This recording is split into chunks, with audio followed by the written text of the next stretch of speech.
live on KPRC-TV and the KPRC2 Plus live stream. The news starts now.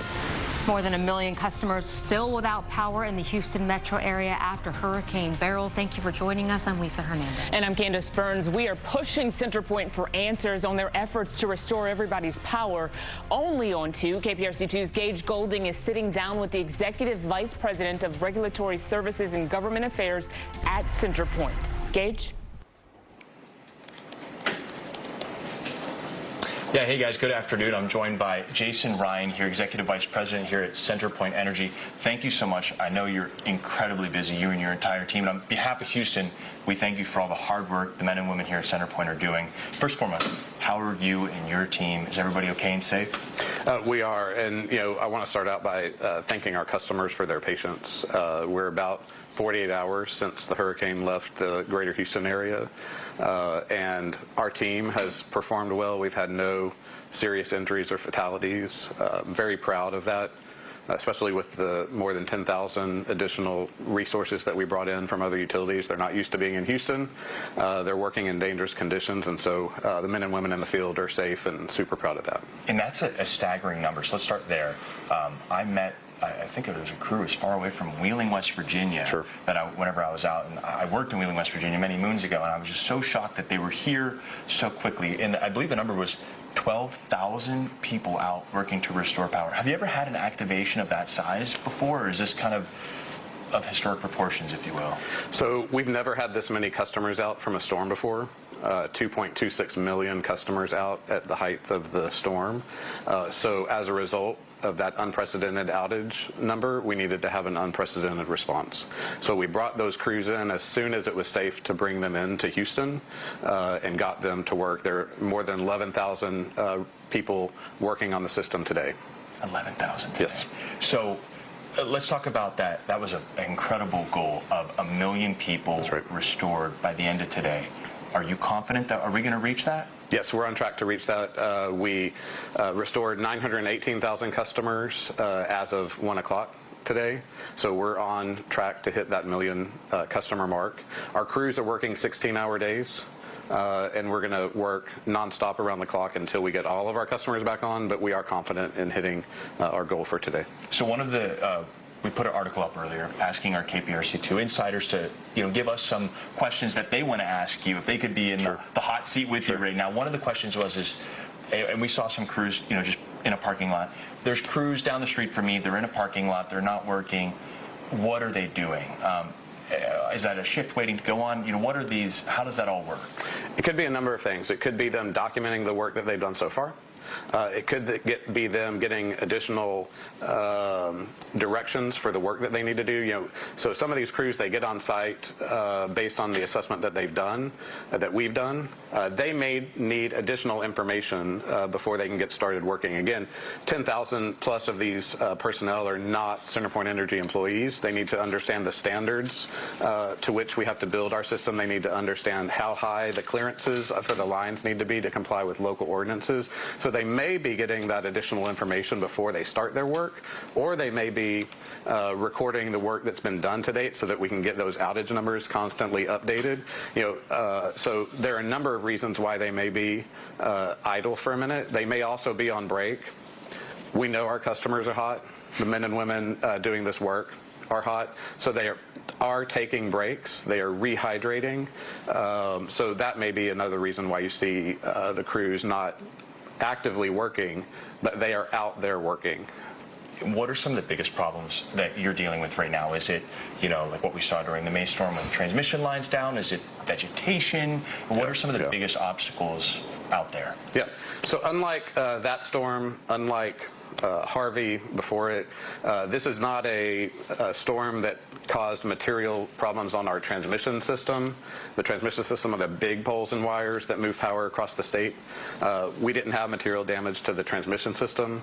We didn't have material damage to our substations. Our substations didn't flood like they did during Harvey. This is a distribution system challenge. It is the poles and the wires that go from the substations to your home or business. That's the distribution system.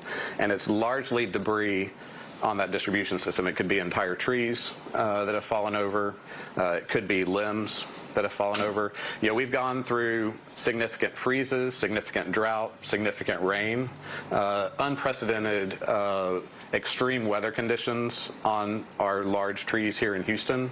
You've got large canopies without mature root systems, and so that's why you see entire trees coming over onto our infrastructure. So it is a vegetation tree problem on the distribution system. Our personnel, as at the end of the day yesterday, had walked 4,500 miles of distribution lines to assess the problem so that they can assign the right crews to do the right work. You know, if we have to, before we can send the right crews out, we need to know, do we need to send a construction crew out, a large construction crew to rebuild the poles and the wires?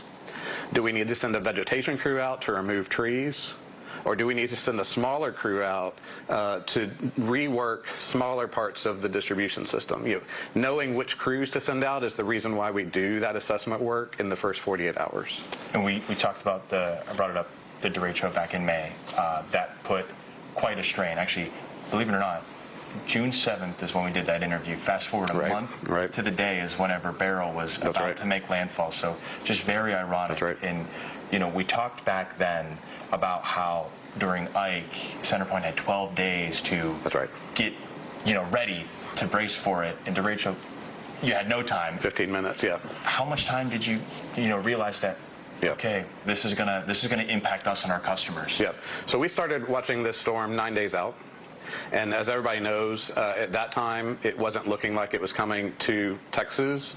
Obviously, as the days got closer to Monday, that started to change. It really started to change over the weekend when it was more clear that it was going to hit the Houston area. So we lined up 3,000 mutual aid resources to come into Houston before the weekend. As it became more clear that this storm was going to have a direct hit on us, that's when we increased the number of people that we asked for, and that's where the greater than 10,000 crews came into play when it was clear that the storm was going to hit right here. And one of the things that we talked about in depth that there's already a change from the derecho to now was the outage tracker. And I want to quote our interview that we had. You said, "We didn't meet customer expectations when that wasn't available, when they needed it most. It's not acceptable to us or our customers." And this is what really stuck with me. We know that we will not have that grace from our customers and communities to miss it again. That's right. The new outage tracker, you promised a new outage tracker, and maybe a little bit quicker than you would have wanted to try it out.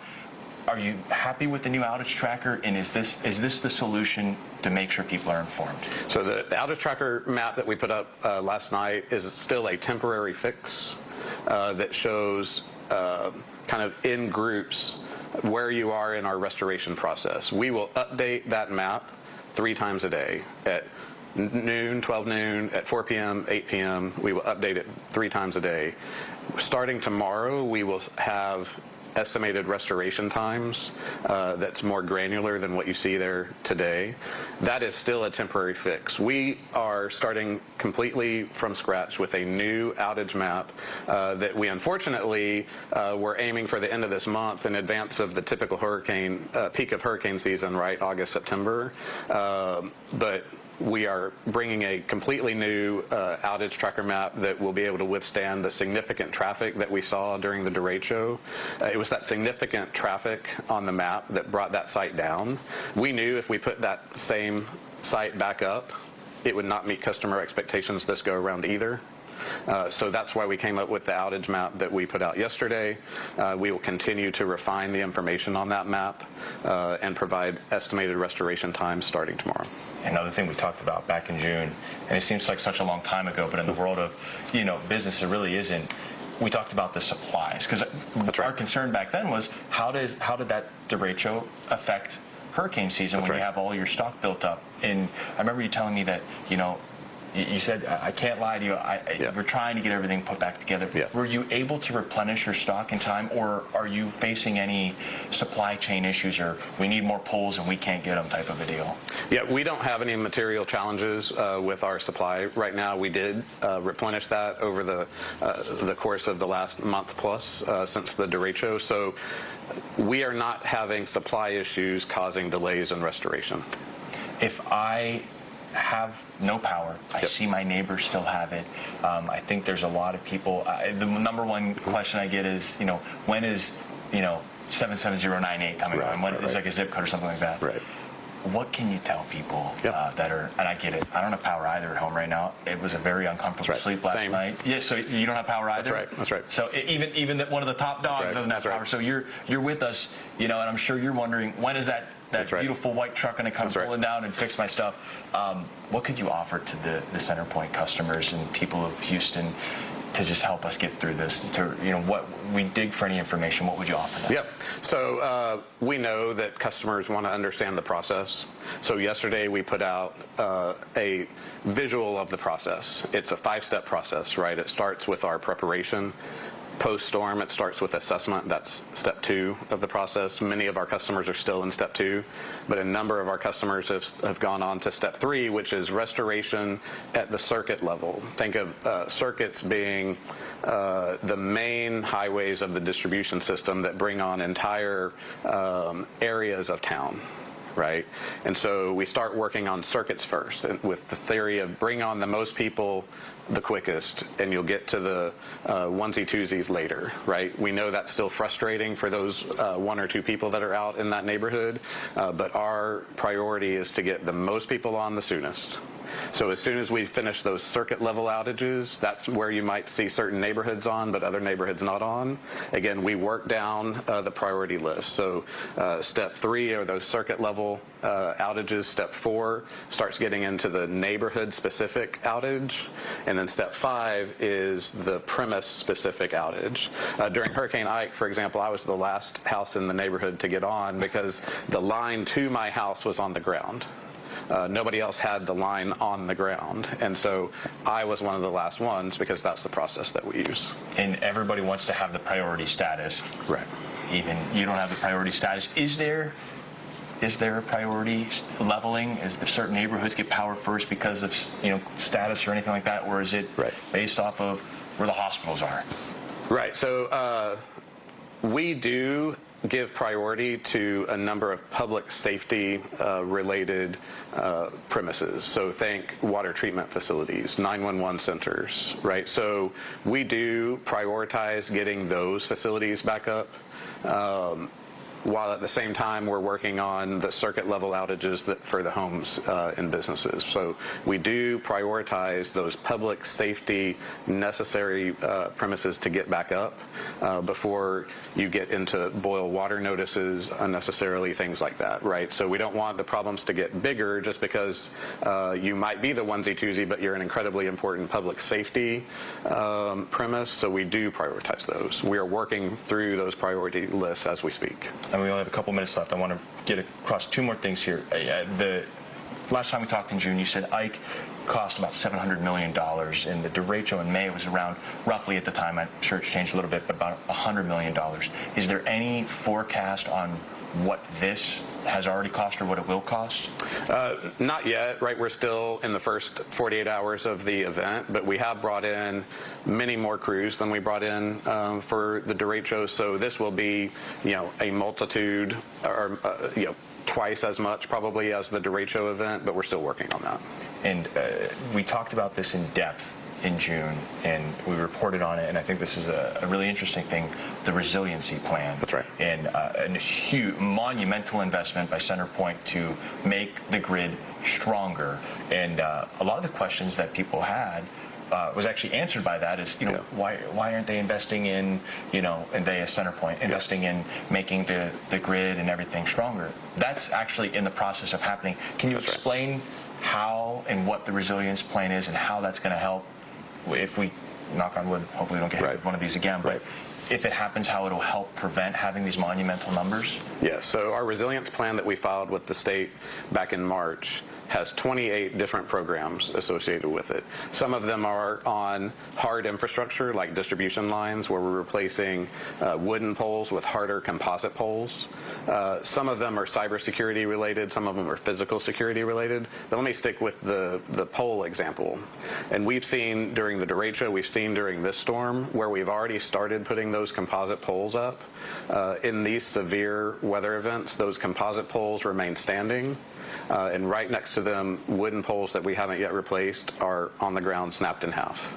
So we know from these early tests that the resilience plan will yield better results once it's fully implemented. Well, Jason, Ryan, thank you very much, sir. I appreciate you taking the time. We appreciate all the work that CenterPoint is doing. And, you know, look, a lot of people still in Houston without power. It's going to take time, but 12,000 people? That's right. That's a lot of people that are out there working right now. So we'll have more on this coming up in the coming hours, but we'll send it back to you for now. Yeah, a lot of numbers to talk about, Gage, including the 1.3 million customers still without power right now. And we know their frustration is palpable as we continue on in the middle of a heat advisory as well. But we appreciate CenterPoint sitting down with us this afternoon. Thank you, Gage. And coming up, we have meteorologist